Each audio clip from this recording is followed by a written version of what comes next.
Morning, guys. So, yeah, we're doing sorry, I haven't talked to anyone this morning. This morning we're doing the brakes on a 2006 Civic, which is pretty cut and dry, but if you want to find a video specific to it, here it is. The owner also wants the rotors turned if they need to be turned, so we're gonna probably go turn them as well. So if I'm correct in remembering, you need a 14 and a 17 millimeter to take the caliper things off, but let's start and we'll just talk through it.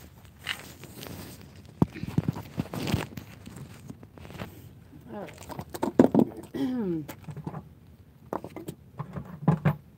My bag of tricks up here. So let's just, on the back ones, the same here, it's 12 millimeter.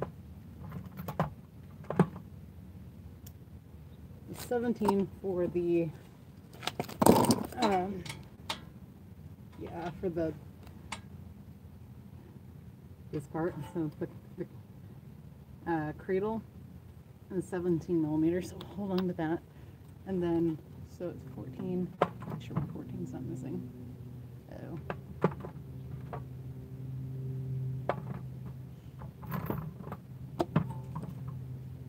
this is it. Oh, good. 14. Stole my ratchet from the last job. So what I usually do is I always like using a longer handled ratchet for this kind of stuff because some always put on tight. But I do have a ratcheting breaker bar. Oh wait, this is smaller. No, that's probably a 12. Last car I did, it was last Honda, it was, yeah, it was 12. It was 14, but these are 12. So we're going to loosen these two 12 millimeter bolts. Come on. Okay, they're not like ridiculously tight. So all I do is I just kind of break them loose using this longer one, and then I switch over to my handy dandy to make everything faster, Milwaukee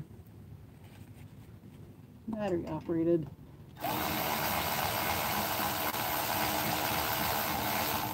impact wrench.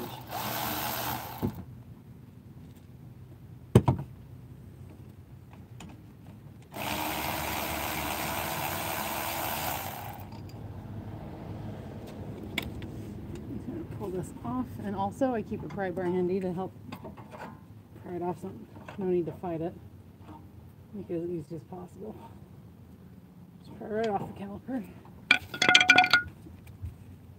And then, okay, so you don't want to twist up the lines, and I haven't made a hanger to hang these from the spring, so I'm just gonna carefully set it here on top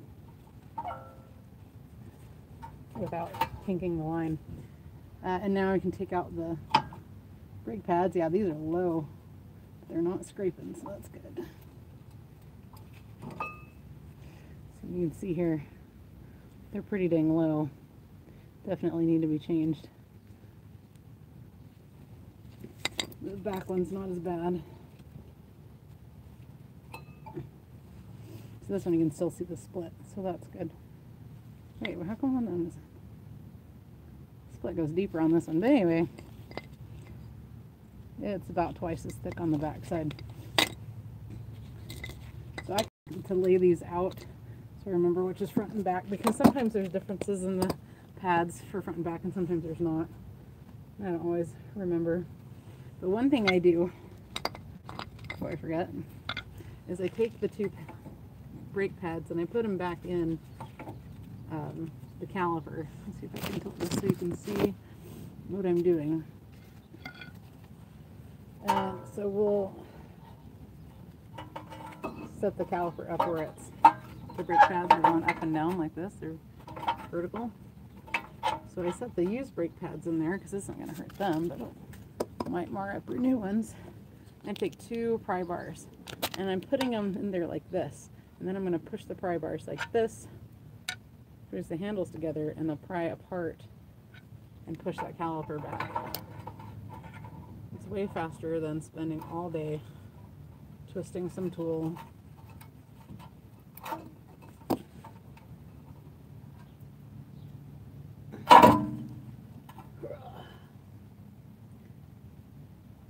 Nice and easy.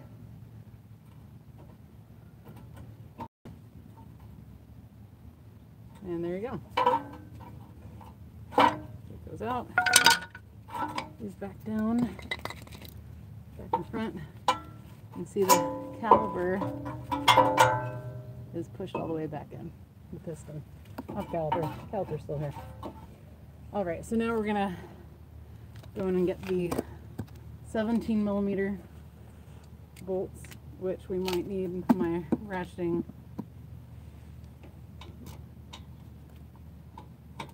breaker bar for. We'll see. You know why? Because I don't have upper body strength for this crap. And if you're watching right now, say hey. But we're not going to be super conversational this morning. Okay, no, I need to go. Oh wait, I do have this just right over here.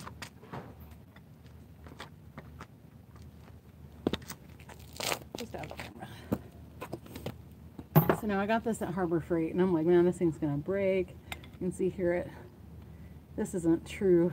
The left or right is off, but it does work. It works great, and it's a 3/8 instead of a 1/2 inch. And I like that you can just twist it and get in the right spot. It has a locking where it doesn't ratchet, or you can have it ratchet. Either way, it takes a second to set it. I think it's broken now.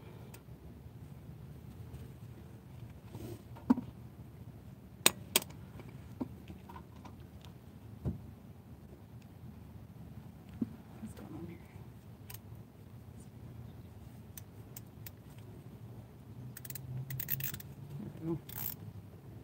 Let's tighten and loosen.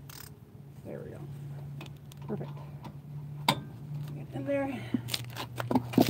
Pull up. Make sure you're not going to slam your hand. Guys can't see. My jeans are all split. Crap. All right. So I'm going to go around from this side. So I have to kind of walk around the camera. And I'm going to brace myself and pull. On the other side, when you have to push, it's easy because you can just use your foot. I guess I could use my foot, but there's not really enough space, so we'll just go around here. I'm gonna lay down on the ground. It's all good.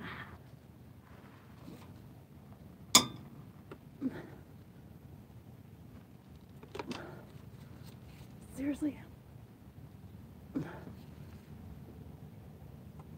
Holy crap.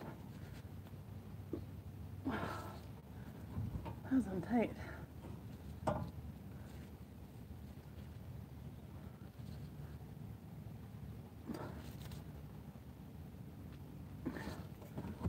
Well, you know what, let's see if we can get the other one off.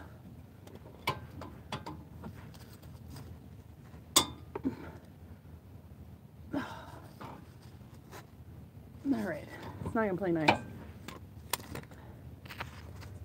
So, what I do have in my artillery, is I have a 3-foot pry bar with a 1/2 inch, and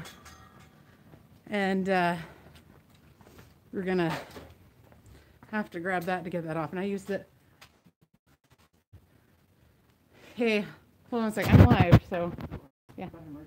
Okay, what's the emergency?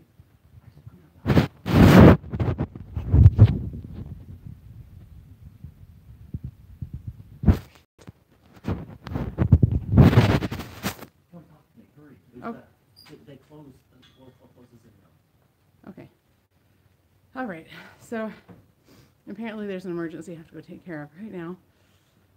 Suck.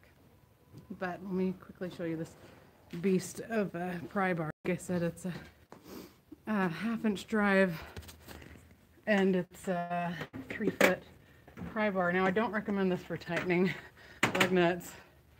Yeah. So this will get that off. But but apparently there's a huge problem that I have to go take care of right now. So I have to stop. I'll do part 2 in a little bit. Anyway, I've shown you an awesome trick for compressing your caliper, so that's good. So I forget where the camera is on this. So I have to go take care of this now, apparently. Yeah, we'll be back later today. Sorry, this is not planned, obviously. Plan's an emergency, not me.